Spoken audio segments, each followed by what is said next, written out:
आप कर्जे के कारण परेशान हैं, आपकी वजह से आप कर्जे की दलदल में फंसे, इसमें आपकी गलती है, तो मैं आपको बता देना चाहता हूं इसमें आपकी गलती नहीं है, इसके लिए सरकार की गलत नीतियां जिम्मेदार हैं।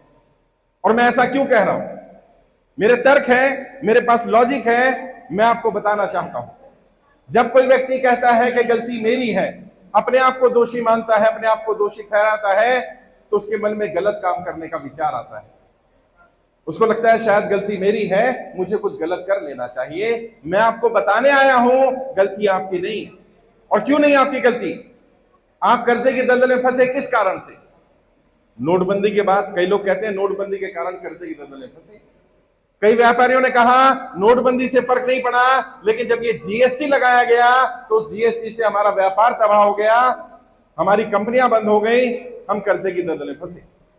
कई लोगों ने कहा साहब नोटबंदी से फर्क नहीं पड़ा, जीएसटी से फर्क नहीं पड़ा, लेकिन जब ये लॉकडाउन लगाया गया, इस लॉकडाउन ने हमें तबाह कर दिया, बर्बाद कर दिया। इन तीनों में से कोई ना कोई कारण रहा होगा। अब सवाल यह है, नोटबंदी आपने नहीं की, जीएसटी आपने नहीं लगाया, लॉकडाउन आपने नहीं लगाया, जब कोई काम आपने नहीं किया तो उसकी सजा आपको नहीं मिलनी चाहिए। ये सरकार की गलती है, सरकार ने किया है, सजा सरकार को मिलेगी, आपको सजा मिलने की जरूरत नहीं है, अपने आप को दोषी ठहराने की जरूरत नहीं। और एक व्यक्ति होता, दो व्यक्ति होते, 10 होते, 50 होते, तो समझ में आता व्यक्ति की गलती है। मुझे नहीं मालूम आप में से कितने लोग दिल्ली रामलीला मैदान आए थे? कोई आया था रामलीला मैदान? कितने लोग आए थे? अच्छा, कुछ लोग आए थे। देखा था वहां कितने लोग थे? कितनी संख्या में लोग थे वहां? हैं? हाँ, लाखों की संख्या में 2.5-3 लाख लोग थे वहां पर। अब ये 2.5-3 लाख लोग झूठ तो नहीं बोलेंगे ना कि वो सब कर्जे के अंदर नहीं है और मेरे बुलाने पर आ गए। समस्या है, और ये सारे लोग अगर परेशान हैं, कह रहे हैं दिक्कत है, तो सरकार को भी हमारी समस्या माननी पड़ेगी, सरकार को हमारी मदद करनी पड़ेगी। और हमारी क्या मांग है? हम कोई गलत मांग नहीं कर रहे, और कोई पहली बार ऐसा नहीं हो रहा है कि हम मांग कर रहे हैं, पहली बार कोई नई मांग आ गई है। सरकारें जनता की अलग अलग तरह से मदद करती हैं, और सरकारें इसलिए ही चुनी जाती हैं। अगर सरकार जनता की मदद ना करे तो सरकार का क्या औचित्य है, क्या लाभ है? सरकार को जनता की मदद करनी ही चाहिए। और जब बड़े बड़े उद्योगपतियों की मदद की जाती है, अमीरों का लाखों करोड़ रुपए का लोन माफ कर दिया जाता है, जैसा अभी हरप्रीत जी ने भी बताया, मैंने भी वीडियो बनाया था, रील बनाई थी, आपने सुना होगा, सुभाष चंद्रा जी का लोन माफ किया गया। और कितना लोन माफ किया गया? कितना लोन था उनके ऊपर?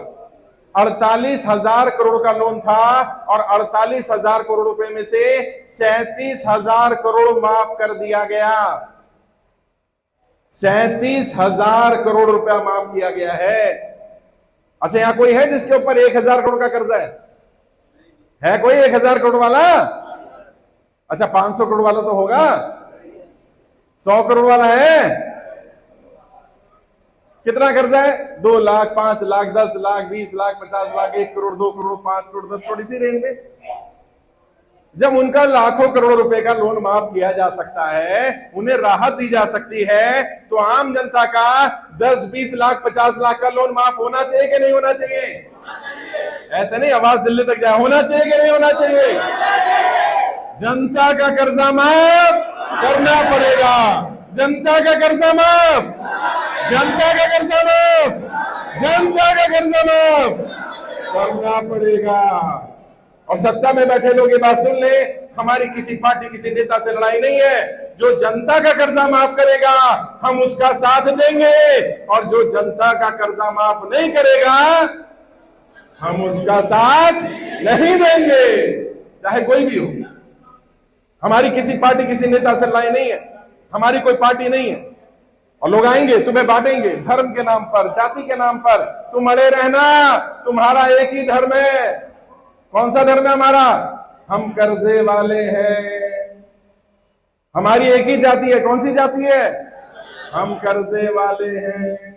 हाँ, वो कहेंगे तुम्हें इस नाम पे उस नाम पे लड़ाते रहेंगे, तुम कहना कर्जा माफ करोगे कि नहीं करोगे। और अभी तो चुनाव आने वाले हैं, लोग कह रहे हैं आप बहुत तेज हो, आपने ऐसे मौके पर मुद्दा उठाया, नेताओं को झुकना पड़ेगा। तो मैं उन्हें बता देना चाहता हूं, मैं एक पॉलिटिकल ट्रेनर हूं, मैं नेताओं को ट्रेनिंग देता हूं। मुझे इनकी नब्ज पकड़नी आती है, कब नब्ज दबानी है, कितनी दबानी है।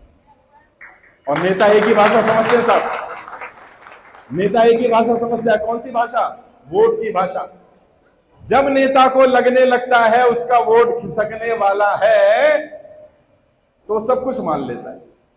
और अभी तो हमारी संख्या 9,10,000 है। 9 लाख भी कम नहीं होते। 9 लाख परिवार हैं और एक परिवार में 4-4, 5-5, 10-10 वोट होती हैं। और ये व्यापारी का परिवार है, एक व्यापारी 100 लोगों से कनेक्ट होता है। यानी ये 9 लाख नहीं है, ये 9 करोड़ है। और अगर 9 करोड़ लोग इकट्ठे हो गए तो सरकारों को झुकना पड़ेगा। ये बात सरकार के लोग जानते हैं और मैं उन्हें बता देना चाहता हूं, या तो अब